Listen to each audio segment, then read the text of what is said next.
अपने पास यहाँ पे एक समीकरण दिया गया है कंकाली समीकरण। इसके बारे में मैं पूर्व वीडियो के अंदर चर्चा कर चुका हूं कि कंकाली समीकरण क्या होता है। बच्चों, कंकाली समीकरण से अर्थ होता है असंतुलित समीकरण। असंतुलित समीकरण। असंतुलित समीकरण का मतलब है जिसके अंदर अभिकारक और उत्पाद में जो परमाणुओं की संख्या है वो इक्वल नहीं है, बराबर नहीं है। देखिए बच्चों, इस प्रकार के क्वेश्चन को कैसे हल किया जाता है उसको मैं आपको सिखा देता हूं। यहां पे लिखते हैं अभिकारक और यहां पे लिखते हैं उत्पाद। यहां पे लिखते हैं अभिकारक और यहां पे लिखते हैं उत्पाद। हमेशा तीर के बाईं तरफ अभिकारक लिखे जाते हैं और तीर के दाईं तरफ हमेशा उत्पाद लिखे जाते हैं। ये जितने बच्चों परमाणु हैं उन परमाणुओं को आप यहां पे लिख दीजिए। यहां पे एक तो मैग्नीशियम है, दूसरा यहां पे ऑक्सीजन है। इसके आगे आप बराबर कर लो, आगे भी यही होंगे, मैग्नीशियम होगा, ऑक्सीजन होगा, बराबर का चिन्ह कर दीजिए।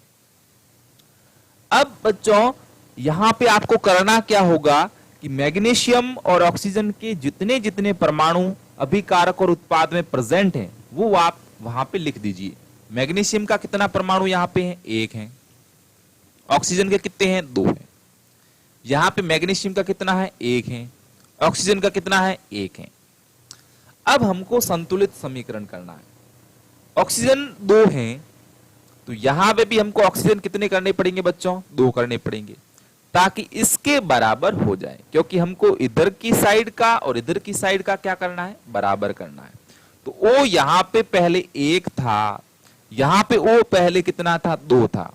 हमें बराबर करना है इसलिए हमने 2 से मल्टीप्लाई कर दिया। भाई मल्टीप्लाई क्या यहां करोगे? नहीं, मल्टीप्लाई आप यहां करोगे इस साइड। तो यहां पे मल्टीप्लाई करोगे किसका? 2 का। 2 का मल्टीप्लाई कर दिया तो यहां पे 2 हो गया। यानी कि ऑक्सीजन अब क्या है बच्चों? ऑक्सीजन अब संतुलित है। ऑक्सीजन अब क्या है? संतुलित है। यहां पे भी 2 ऑक्सीजन है और यहां पे भी कितनी ऑक्सीजन है?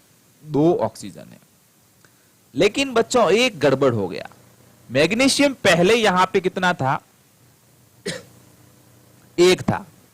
मैग्नीशियम पहले यहां पे 1 था, लेकिन जब हमने यहां पे 2 का मल्टीप्लाई किया तो मैग्नीशियम का भी 2 के साथ मल्टीप्लाई होगा ना, तो 2 का मल्टीप्लाई मैग्नीशियम के साथ, इसलिए मैग्नीशियम यहां पे कितना हो गया? 2 हो गया। लेकिन यहां पे तो 1 है, इसलिए यहां पे किसका गुणा कर दोगे? 2 का कर दोगे, तो ये 2 हो गया और यहां पे 2 का मल्टीप्लाई कर दिया।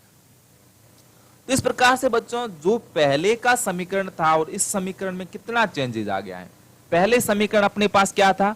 ध्यान से देखिए, पहले अपने पास समीकरण था Mg plus O2 is equal to MgO। लेकिन जो बच्चों नया समीकरण बना है उसको ध्यान से देखिए। नया समीकरण क्या बना है?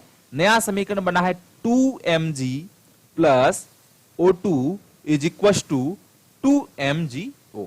यानी कि यहां पे हमने 2 का मल्टीप्लाई किया, यहां पे 2 का मल्टीप्लाई किया, तो अभिकारक के परमाणुओं की संख्या और उत्पाद में परमाणुओं की संख्या क्या हो गई? बराबर हो गई। तो इस प्रकार से हम कंकाली समीकरण को क्या करते हैं? संतुलित करते हैं।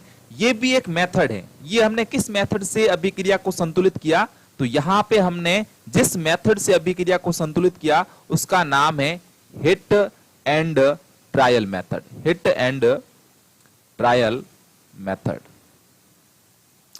तो हिट एंड ट्रायल मेथड की सहायता से आप अभिक्रिया को क्या कर सकते हो? संतुलित कर सकते हो, कंकाली समीकरण को संतुलित कर सकते हो। एक और अच्छा सा एग्जांपल आपके सामने है। हम इन 2 एग्जांपल्स के साथ इस वीडियो को फिनिश करेंगे। यहां पे देखिए N2H2 ये क्या है? ये अभिकारक है। यहां पे NH3 ये क्या है? उत्पाद है। वही ट्रिक, वही चीज को फॉलो कीजिए। यहां पे मैंने लाइन खींच दी, इस साइड में मैंने लिखा N, इस साइड में मैंने लिखा H। यहां पे भी लिख दीजिए वही परमाणु N और H। अब नाइट्रोजन के यहां पे कितने परमाणु हैं और हाइड्रोजन के कितने परमाणु हैं वो लिखने हैं। नाइट्रोजन के भाई यहां पे कितने हैं? 2 परमाणु हैं। हाइड्रोजन के यहां पे कितने परमाणु हैं? 2 परमाणु हैं। नाइट्रोजन के यहां पे बच्चों कितने परमाणु हैं? 1 परमाणु है। और हाइड्रोजन का यहां पे कितने परमाणु हैं? हाइड्रोजन के यहां पे बच्चों 3 परमाणु। इस प्रकार से आप करोगे तो कभी गलती नहीं होगी। अब देखिए यहां पे 2 हैं और यहां पे 1 है, और यहां पे 2 हैं और यहां पे कितना है? 3 है।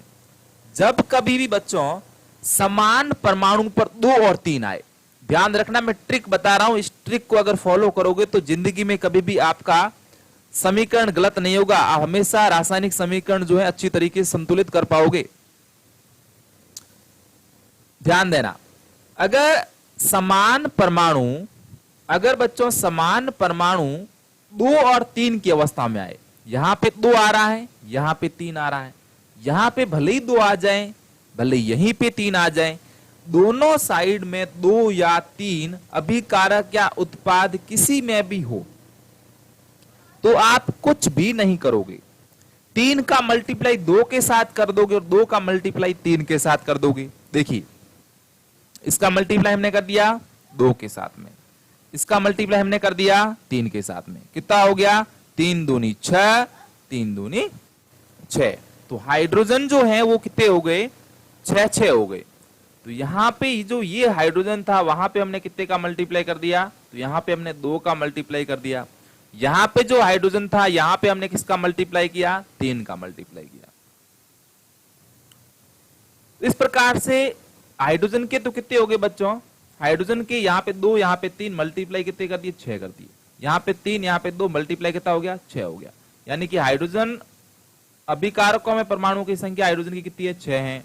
उत्पादन में भी हाइड्रोजन परमाणु की संख्या कितनी है? 6 है। अब हमें करना है नाइट्रोजन को संतुलित। देखिए बच्चों, यहां पे नाइट्रोजन का पहले ऑलरेडी 2 का मल्टीप्लाई हो चुका है, इसलिए हमने यहां पे लिखा 2।